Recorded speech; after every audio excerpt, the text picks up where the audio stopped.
You wake up tired, not because you worked too hard, but because you gave too much of yourself to everyone except you. You replay conversations in your head, wondering if you said the wrong thing, if you upset someone, if you should have agreed instead of saying no. You smile on the outside, but inside there's a quiet exhaustion you can't explain. What if I told you this isn't kindness? It's a psychological pattern that's slowly destroying your mental health, your confidence, and your identity. People-pleasing feels safe. It feels like love. It feels like being a good person. But psychology tells a very different story.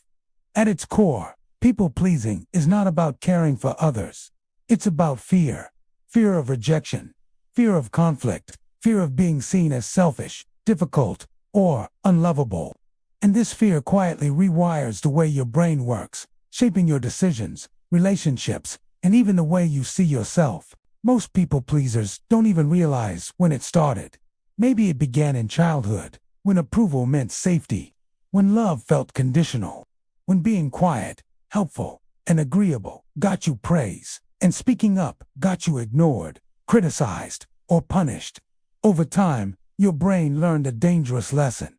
If I keep others happy, I will be okay.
And deep down, there's a quiet anger you don't allow yourself to feel, because good people don't get angry, right? Psychology calls this emotional suppression. And it's dangerous. When you constantly suppress your real feelings to maintain peace, your brain stores that stress in your body. This is why people pleasers are more likely to experience anxiety, depression, chronic fatigue, and even physical symptoms like headaches and stomach issues. Your body is speaking the truth your mouth is afraid to say. Another uncomfortable truth: people-pleasing does not create respect. It creates dependency. When you always say yes, people stop asking how you feel. When you always adjust, others stop adjusting for you. Over time, your boundaries disappear, and so does your sense of self. You don't know what you want anymore, because you've spent years prioritizing what everyone else wants first. And here's where it gets even darker. People-pleasing can actually push people away.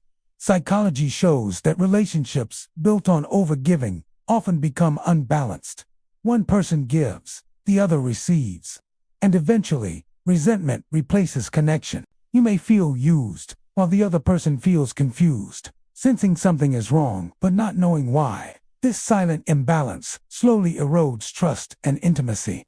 Think about how many times you've said yes when your whole body was screaming no. How many times you apologized when you weren't wrong. How many times you stayed quiet to keep the peace, only to lose it within yourself. Each time, your brain learned that your needs are negotiable, that your feelings come last, that your worth is tied to how useful you are to others. This is not selflessness. This is self-abandonment. Psychology explains that the most damaging part of people-pleasing is the identity loss. When you constantly adapt to others, you become whoever the room needs you to be. Funny here, quiet there, strong for everyone. But when you're alone, you feel empty.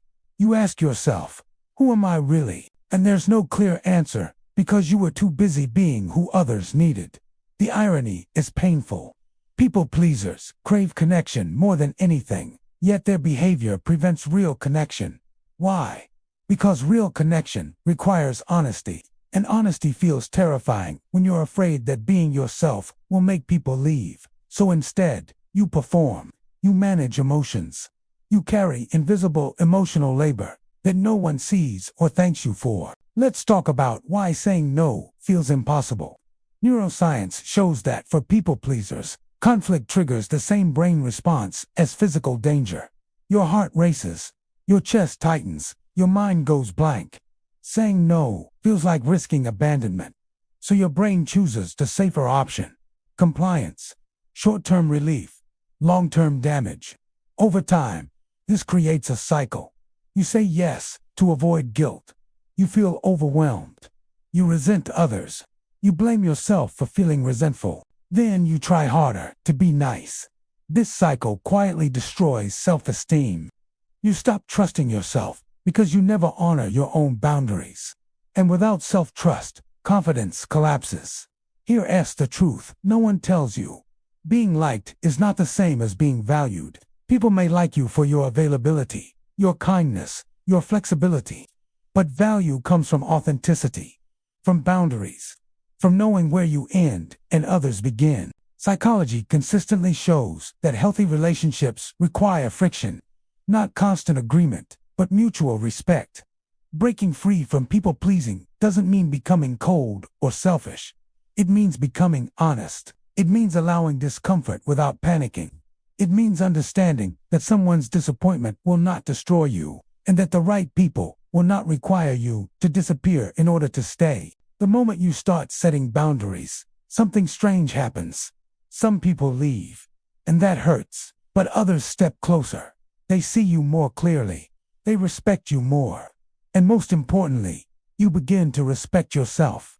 Your nervous system calms. Your thoughts slow down. You stop rehearsing conversations in your head at night. You sleep better. You breathe deeper.